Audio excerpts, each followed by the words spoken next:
భారతదేశం మెరుగుపడుతోందని మనం చెప్తుంటే పడేడ్చేటటువంటి మూర్ఖులు ఉన్నటువంటి మన దగ్గర ఏది ప్రాంతీయ పార్టీలకి దాసోహం అనేటటువంటి వ్యవహారాల్లో ఉండిపోయి లేదంటే దేశకు వ్యతిరేక శక్తులకి బాకాలు ఊదేటువంటి మూర్ఖులు ఉన్నటువంటి వేళ మనకి దూరపు కొండలు నునుపు కదా. విదేశాలోడు చెప్తే మనకి సంతోషం కదా. తాజాగా చూస్తే భారత జీడిపి 10 లక్షల కోట్ల డాలర్ల మైలురాయి వైపుగా దూసుకెళ్తున్నదని, మరో 2-3 ఏళ్లలో మూడో అతిపెద్ద ఆర్థిక వ్యవస్థగా అవతరించబోతుందని ప్రపంచ ఆర్థిక ఫోరం WEF అధ్యక్షుడు బోర్గే ట్రెండే ప్రకటించారు. ప్రపంచ దేశాలు ఈ స్థాయి ఆశావాహ స్థితి మరి ఎక్కడా చూడలేదని తాజాగా చెప్పుకొచ్చారు. ప్రపంచంలోని బడా ఆర్థిక వ్యవస్థలన్నింటికెల్లా భారత్ శరవేగంగా అభివృద్ధి చెందుతోంది. ఏడాది WEF సదస్సులో ఇన్వెస్టర్లో భారత్ మీద అమితాసక్తి కనబడింది. రాబోయే కాలంలో కూడా ఇది కొనసాగుతుందన్నారు. భారత్ ప్రస్తుతం 7% వృద్ధి రేటుతో దూసుకెళ్తోంది. గడిచిన కొన్నేళ్లలో భారత్లో కీలక సంస్కరణలు చోటు చేసుకున్నాయి. దాంతో అమెరికా, చైనాలకి ధీటుగా ఎదుగుతోంది.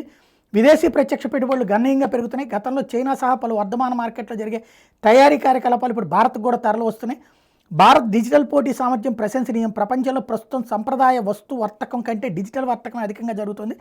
డిజిటలీకరణ విషయంలో 140 కోట్ల జనాభా కలిగిన భారతదేశం కీలకంగా మారింది అన్నటువంటి విషయాన్ని తేల్చి చెప్పారు.